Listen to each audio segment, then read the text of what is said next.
America में बसे मंडी के दंपति द्वारा स्थापित प्रतिभा पुष्प फाउंडेशन ने वर्ष 2023 के प्रतिभा पुष्प अवार्ड के लिए आपके अपने लोकप्रिय चैनल के चैनल को मीडिया के क्षेत्र में उल्लेखनीय उपलब्धियों के लिए सम्मानित किया है।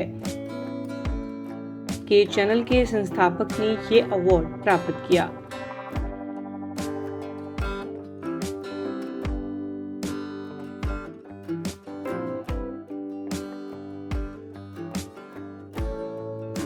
के चैनल के संस्थापक कंवलजीत सिंह ने बताया कि मंडी में 25 दिसंबर को वर्ष 1998 में के चैनल की स्थापना की गई थी।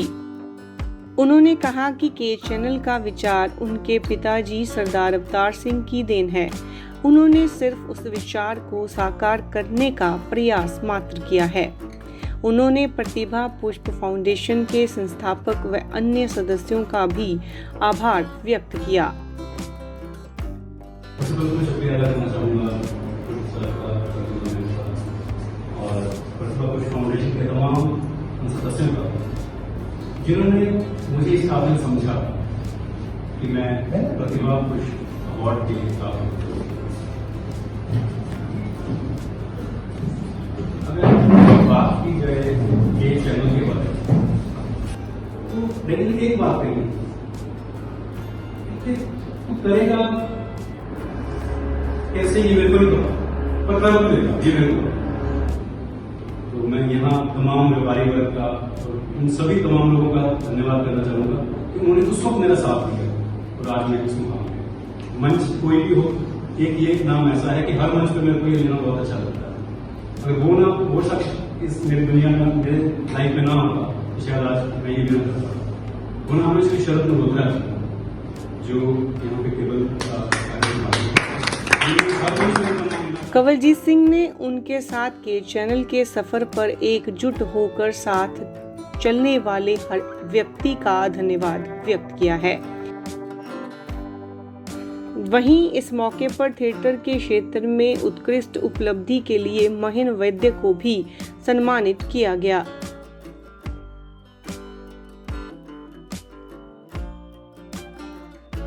महन ने छोटी सी उम्र में ही किसमें कितना है दम पंजाबी शो में भाग लेते हुए पहला स्थान हासिल किया था।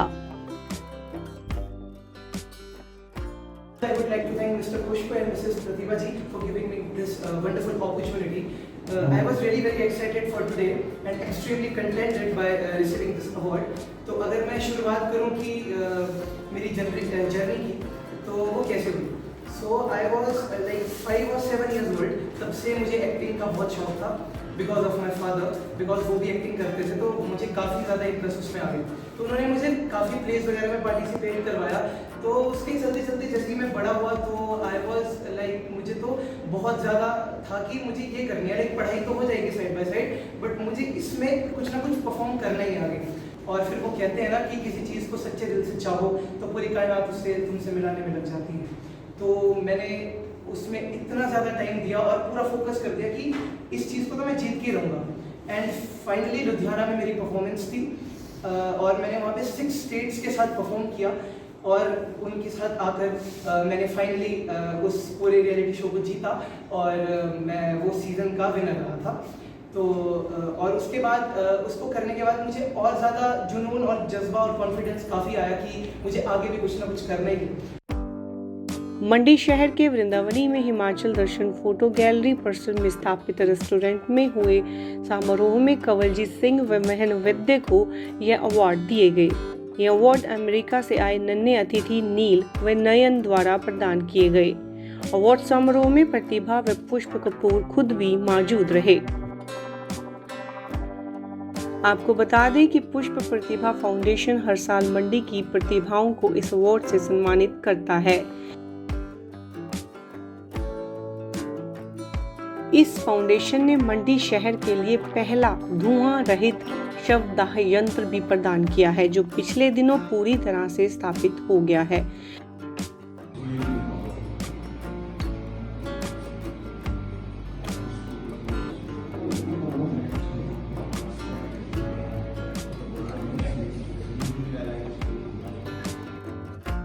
और अब मंडी शहर का शमशान घाट धुआं रहित हो गया है। इसके लिए इस फाउंडेशन ने 35 लाख के लगभग राशि प्रदान की है।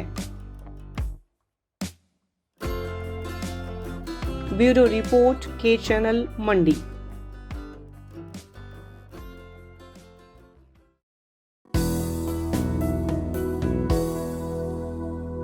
शिमला नगर निगम चुनाव को लेकर कांग्रेस ने रणनीति तैयार कर ली है और शिमला क्वार्ट सेक्टर में बांटा गया है, जिसमें 5 मंत्रियों के साथ विधायकों की तैनाती वार्डों में है। सभी वार्डों में मंत्रियों और कांग्रेस के वरिष्ठ नेताओं को प्रभारी बनाया गया है, जबकि 7 विधायकों को सह-प्रभारी नियुक्त किया गया है, जो डैमेज कंट्रोल करने के साथ ही चुनाव प्रचार भी देखेंगे। कांग्रेस के प्रदेश प्रभारी देवेंद्र भुशैरी का कहना है कि पिछले दिन नामांकन का आखिरी दिन था और 21 अप्रैल को नामांकन वापस ले सकते हैं। 21 अप्रैल के बाद मुख्यमंत्री, मंत्री व कांग्रेस के कई बड़े नेता प्रचार के लिए जाएंगे। नगर शिमला के 34 वार्डों को कांग्रेस ने 8 सेक्टर में बांटा है। हर सेक्टर में 5 मंत्रियों की ड्यूटी लगाई गई है और प्रदेश कांग्रेस कमेटी के 2 वर्किंग प्रेसिडेंट को भी सेक्टर का इंचार्ज बनाया गया है। साथ ही इन सभी सेक्टर में 3 से 4 विधायक भी लगाए गए हैं।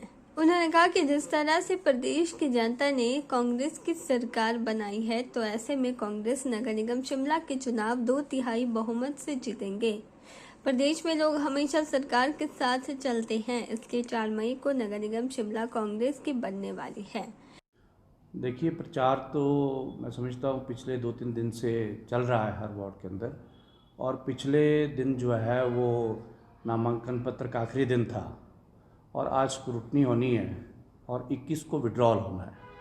और आफ्टर विड्रॉल जो हमारे एमएलएज और ministers, chief minister, PCC president हैं, वो जो है हर वार्ड में इलेक्शन प्रचार के लिए जाएंगे।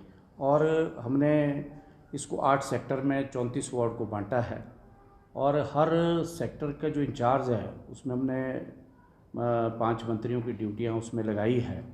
और जो हमारे वर्किंग प्रेसिडेंट हैं 2 प्रदेश कांग्रेस कमेटी के, उनको भी हमने सेक्टर का इंचार्ज बनाया है। और एमएलएज भी हमने सेक्टर में जो है 4-4, 3-3 एमएलए उनके साथ लगा दी हैं और पिछले दिनों जो है वो नोटिफाई हो गई है। और अब जो हमारे प्रदेश कांग्रेस कमेटी के जो वरिष्ठ ऑफिस बीरर्स हैं, आज हम उनकी सूची भी उनको आज व कल में जो है जारी करेंगे और वो भी अपना काम जो 22 तारीख से जो है वो संभालेंगे अपने वार्ड के अंदर और प्रचार शुरू हो जाएगा। और जहाँ तक मैं समझता हूँ चुनाव की दृष्टि से पहली बार ये 1986 के बाद देखने को मिला कि जो सरकार अभी 3 महीने पहले कांग्रेस पार्टी की प्रदेश में बनी और सरकार के रहते हुए जो है वो नगर निगम का चुनाव हो रहा है। वहीं घोषणा पत्र को लेकर उन्होंने कहा कि नामांकन वापस लेने के बाद ही पार्टी द्वारा घोषणा पत्र जारी किया जाएगा। नगर निगम शिमला के चुनावों में कांग्रेस पार्टी विधानसभा चुनावों की तरह गारंटियां देने वाली है। देखिए, 1-2 दिन में ये सारी चीज़ें स्पष्ट हो जाएगी, क्योंकि घोषणा पत्र तो आता ही विड्रॉल जब होता है उसके बाद ही जारी होता है, किसी भी पार्टी का हो। तो भारतीय जनता पार्टी का भी नहीं हुआ। जहाँ तक विधानसभा के चुनाव के दौरान हमने गारंटियाँ दी और उन गारंटियों में मुख्य रूप से जो ओपीएस का मामला था वो तो सरकार ने उसको तो जो है वो अमली जामा पहना दिया और वो तो शुरू हो गया। और दूसरा जो हम 1500 रुपये की बात का वायदा हमने गारंटी में किया था महिलाओं को, उसमें आपने देखा होगा पिछले दिनों जो बजट प्रदेश विधानसभा में माननीय मुख्यमंत्री ने पेश किया, उसमें 2,31,000 महिलाओं को जो हमने गारंटी पहले प्रथम चरण में देने का जो वायदा किया है 1500 रुपये देने का, वो भी हमने जो है बजट में उसका प्रोविज़न रखा है। और इसके बाद जून के बाद जो अगली फाइनेंशियल ईयर होगी उसके बाद, क्योंकि काजा में जो प्रदेश का जो राज्य स्तरीय जो हिमाचल दिवस मनाया, और हम तो मुख्यमंत्री को बधाई देते हैं कि ट्राइबल क्षेत्र से उन्होंने इसकी शुरुआत की है, क्योंकि ट्राइबल जो क्षेत्र है वो बर्फ़बारी के कारण 6 महीने बंद रहता है। तो वहाँ की महिलाओं को जो एक मुख्यमंत्री ने घोषणा की है कि जून के बाद 1500 रुपया जो है वो ट्राइबल क्षेत्र की प्रत्येक महिलाओं को जो है मिलना शुरू हो जाएगा। तो ये स्वागत योग्य जो है, ये मैं समझता हूँ सरकार का कदम है। और उसी दृष्टि से जो शिमला नगर निगम के चुनाव की गारंटी की बात है, हमने तय किया था कि भाई इसमें भी अगर हम गारंटी दें, तो अभी तक तय नहीं हुआ। अगर 1-2 दिन में तय होगा तो वो भी हम जारी कर देंगे 1-2 दिन के अंदर। के चैनल के लिए शिमला से पुष्पिंदर कुमार की रिपोर्ट। जिला कांगड़ा को मिली 15 इलेक्ट्रिक बसें कल जिला की विभिन्न सड़कों पर दौड़ती हुई नजर आएंगी। बाकायदा इन 15 इलेक्ट्रिक बसों को हरी झंडी देने के लिए प्रदेश के मुख्यमंत्री सुखविंदर सिंह सुक्खू बाकायदा मौजूद रहेंगे। आपको बता दें कि कल हिमाचल पथ परिवहन निगम के डिपो धर्मशाला से इन 15 इलेक्ट्रिक बसों को मुख्यमंत्री द्वारा हरी झंडी देकर रवाना किया जाएगा। जी, मैं सबसे पहले तो धन्यवाद करना चाहूँगा माननीय मुख्यमंत्री महोदय का, श्री सुखविंदर सिंह सुक्खू जी का, जिनका की विज़न है कि हिमाचल प्रदेश को एक ग्रीन स्टेट के रूप में जाना जाए। और उनका जो विज़न है उसके जो मिशन के तहत एग्जीक्यूशन हो रही है वो HRTC कर रहा है। और इसी विज़न के तहत हमारी ये 15 बसें जो हैं इलेक्ट्रिकल बसेज धर्मशाला पहुंच चुकी हैं, जिनका कि विधिवत कल जनता को समर्पण करेंगे मुख्यमंत्री महोदय कल। तो ये जो बसेज हैं ये स्मार्ट सिटी धर्मशाला के बाद हमारे पास शिमला में कुछ बसेज ऐड हुई। 75 टोटल इलेक्ट्रिकल बसेज अभी HRTC जो है वो चला रहा है। और 15 अब ये बसेज का इलेक्ट्रिकल बसेज का फ्लीट जो है वो अब धर्मशाला यहाँ पर पहुँचा है। पूरी कांगड़ा डिस्ट्रिक्ट में ये बसें चलेंगी। कांगड़ा की तमाम जनता को बहुत बहुत बधाई। अभी जो हमारी 75 इलेक्ट्रिकल बसेज चल रही हैं, जिन रूट्स के लिए वो चलाई जा रही हैं, उन रूट्स में वो बिल्कुल सफल हैं। और जो हमारे जो ऑपरेशंस का खर्चा है वो भी तकरीबन आधा है। ड्राइवर कंडक्टर्स की तनख्वाह भी हम मान लें तो हमारा इन डीजल बसेज का जो खर्चा है वो तकरीबन 57 रुपीज़ के आसपास आता है। और इलेक्ट्रिकल बसेज चलाने का खर्चा जो है वो 33 रुपीज़ के आसपास आता है। तो बचत HRTC को होने वाली है और लोगों को जो है वो एक क्लीन एंड ग्रीन एनवायरनमेंट की जो फील है वो ये बसेज देंगी। मैं बाई चांस इस विभाग में हूँ, तो अब तकरीबन 2.5 साल हो गए हैं।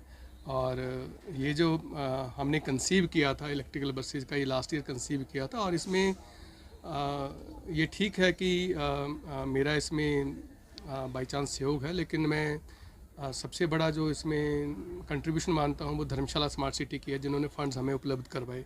यदि फ़ंड्स नहीं होते तो ये बसेज जो है वो इतनी जल्दी नहीं आती। जो डीजल बसेज हैं, पहले तो हमारे पास बसेज जो हैं वो ऐड होती थी, एडिशनल बसेज आती थी। लेकिन अभी माननीय मुख्यमंत्री महोदय का जो विचार है कि HRTC की ज़्यादा से ज़्यादा डीजल बसेज जो हैं उनको रिप्लेस किया जाए इलेक्ट्रिकल बसेज में।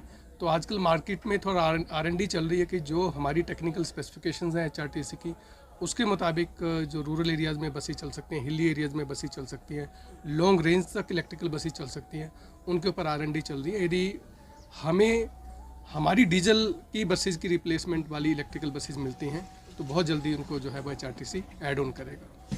यातायात व्यवस्था को चरणबद्ध तरीके से इलेक्ट्रिक बसों से लैस किया जा रहा है। इसी कड़ी में सोमवार को कांगड़ा जिले के लिए 30 सीटर 15 इलेक्ट्रिक बसों की खेप पहुंचाई गई थी और शाहपुर के चम्बी मैदान में अनलोड की गई। इन बसों को आगे संबंधित डिपों को भेजा गया था, जहां उन्हें HRTC फ्लीट में शामिल किया गया है। बताते चले कि प्रदेश सरकार द्वारा हिमाचल को ग्रीन स्टेट बनाने की कवायद शुरू कर दी है, जिसे लेकर सरकार अब इलेक्ट्रिक वाहनों को तवज्जो दे रही है ताकि हिमाचल जल्द से जल्द ग्रीन स्टेट बनाई जाए। यही वजह है कि इसकी शुरुआत प्रदेश सरकार ने स्मार्ट सिटी धर्मशाला से की है। के चैनल के लिए धर्मशाला से ब्यूरो रिपोर्ट।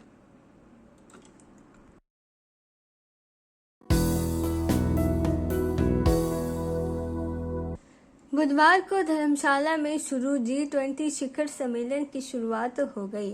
2 दिनों तक चलने वाले इस सम्मेलन में विभिन्न देशों के 70 प्रतिनिधि भाग ले रहे हैं।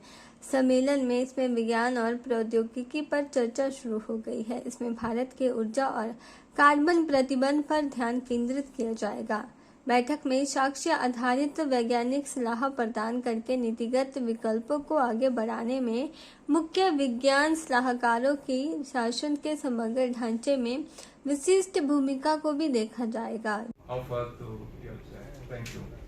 Thank you so much for your comments.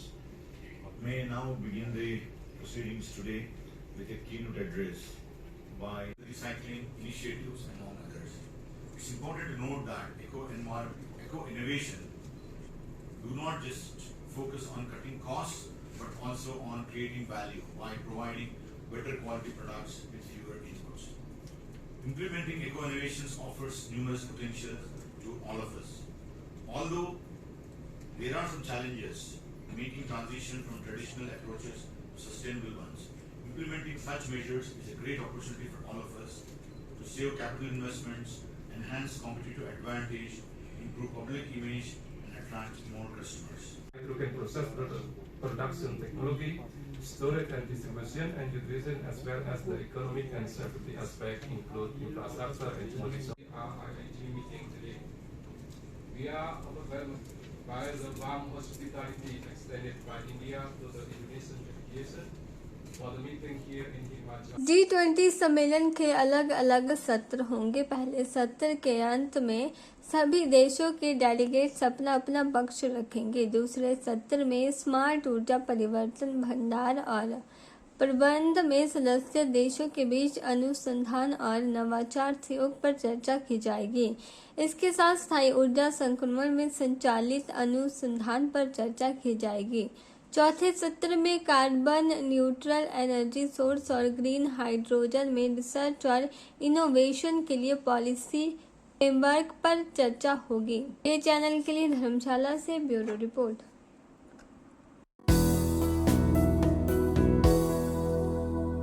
धर्मशाला और इसके आसपास के क्षेत्रों में मंगलवार देर रात से हो रही वर्षा और धौलाधार पर्वतों पर हिमपात के कारण कांगड़ा घाटी शीतलहर की चपेट में आ गई है। जहां पिछले कुछ दिनों से लोगों को गर्मी का सामना करना पड़ रहा था, वहीं पहाड़ों पर हुए ताजे हिमपात के कारण लोगों को फिर से कड़ाके की ठंड का सामना करना पड़ गया है। धर्मशाला और इसके निचले क्षेत्रों में लगातार वर्षा का क्रम जारी रहने के कारण पर्यटक होटलों में दुबके रहे, जिस कारण पर्यटन नगरी मैक्लोडगंज सूनी सूनी रही।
धर्मशाला सहित आसपास के क्षेत्रों में तेज वर्षा के कारण लोगों को परेशानियों का भी सामना करना पड़ा। ठंड के कारण लोग गर्म कपड़ों पर लिपटे नजर आए, वहीं लोगों को आग का सहारा लेते हुए भी देखे गए। वहीं बुधवार सुबह से ही आसमान में काले बादल छाए रहे और रुक रुक कर वर्षा का दौर जारी है। धर्मशाला ऊपरी क्षेत्रों में धुंध के कारण भी लोगों को दिक्कतों का सामना करना पड़ा।